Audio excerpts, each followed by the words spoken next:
شراب اور عورت انسان کو کیسے برباد کرتی ہے؟ امت مسلمہ کے ہیرو سلطان صلاح الدین ایوبی کے قول کے پیچھے چھپی سچی کہانی ملاحظہ کیجیے۔ سلطان صلاح الدین ایوبی کی دور کے حقیقی واقعات کا سلسلہ داستان ایمان فروشوں کی سلطان صلاح الدین ایوبی کی جنگی مہمات پر لکھا گیا انتہائی سحر انگیز ناول ہے۔ سلطان صلاح الدین ایوبی سلطان صلاح الدین یوسف بن ایوب ایوبی سلطنت کے بانی تھے۔ سلطان 1138 میں موجودہ عراق کے شہر تکریت میں پیدا ہوئے۔ سلطان صلاح الدین ایوبی نسلاً کرد تھے اور 1138 میں کردستان کے اس حصے میں پیدا ہوئے جو اب عراق میں شامل ہے۔ شروع میں وہ سلطان نور الدین زنگی کے یہاں ایک فوجی افسر تھے۔ مصر کو فتح کرنے والی فوج میں سلطان صلاح الدین ایوبی بھی موجود تھے اور اس کے سپہ سالار شیر کوہ صلاح الدین کے چچا تھے۔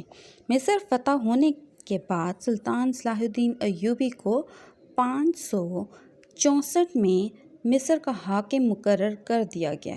اسی زمانے میں 569 میں انہوں نے یمن بھی فتح کر لیا۔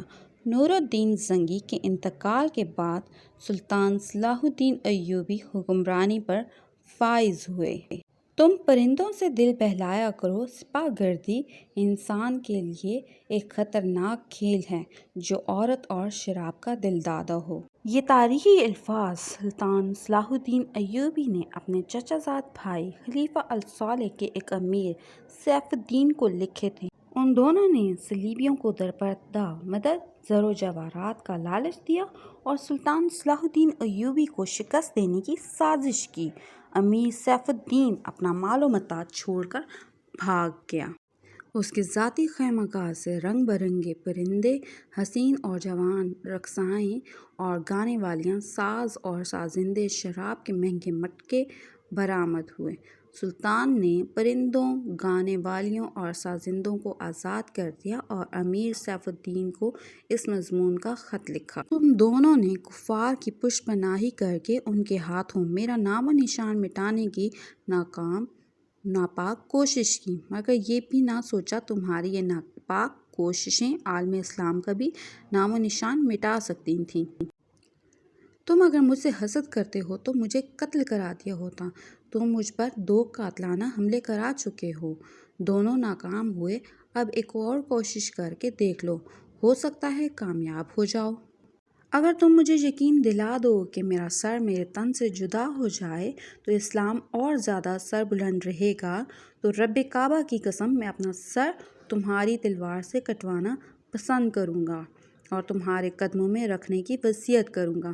میں صرف تمہیں یہ بتا دینا چاہتا ہوں کہ کوئی غیر مسلم مسلمان کا دوست نہیں ہو سکتا۔ تاریخ تمہارے سامنے ہے، اپنا ماضی دیکھو۔ شاہ فرینک اور ریمنڈ جیسے اسلام دشمن تمہارے دوست اس لیے ہیں کہ تم نے انہیں مسلمانوں کے خلاف جنگ میں اترنے کی شے اور مدد دی ہے۔ اگر وہ کامیاب ہو جاتے تو ان کا اگلا شکار تم ہوتے اور اس کے بعد ان کا یہ خواب بھی پورا ہو جاتا کہ اسلام صفحہ ہستی سے مٹ جائے۔ تم جنگجو قوم کے فرد ہو، فن پارہ گری تمہارا قومی پیشہ ہے۔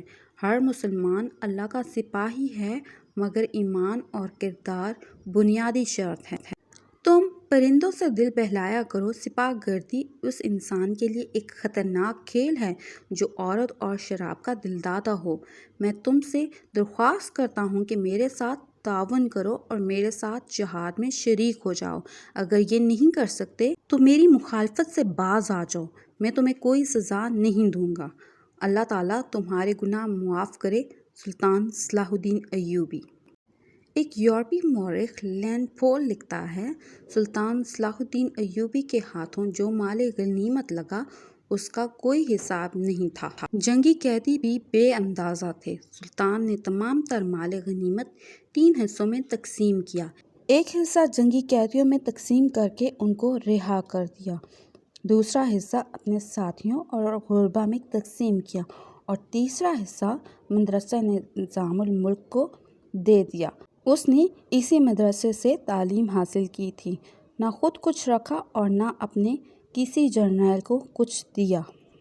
اس کا نتیجہ یہ ہوا کہ جنگی قیدی، جن میں بہت سے مسلمان تھے اور باقی غیر مسلم، رہا ہو کر سلطان کے کیمپ میں جمع ہو گئے اور سلطان کی اطاعت قبول کر کے اپنی خدمات فوج کے لیے پیش کر دیں۔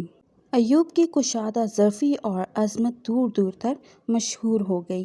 اس سے پہلے حسب بن صباح کے پراسرار فرقہ وارانہ، جنہیں یورپین مورخ نے قاتلوں کا گروہ لکھا ہے، سلطان صلاح الدین ایوبی پر 2 بار قاتلانہ حملے کر چکے تھے، لیکن اللہ نے اس عظیم مرد مجاہد سے بہت کام لینا تھا۔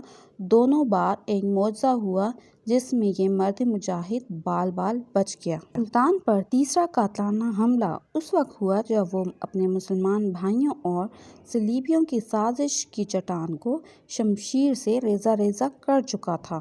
امیر سیف الدین میدان جنگ سے بھاگ گیا تھا، مگر وہ سلطان کے خلاف بغض اور کینہ سے باز نہیں آیا۔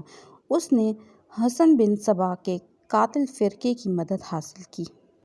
حسن بن صباح کا فرقہ اسلام کی آستین میں سانپ کی طرح پل رہا تھا۔ اس کا تفصیلی تعارف بہت ہی طویل ہے۔ مختصر یہ کہ جس طرح زمین سورج سے دور ہو کر گناہوں کا گہوارہ بن گئی ہے، اسی طرح ایک حسن بن صباح نامی ایک شخص نے اسلام سے الگ ہو کر نبیوں اور پیغمبروں والی عظمت حاصل کرنے کا منصوبہ بنایا۔ وہ اپنے آپ کو مسلمان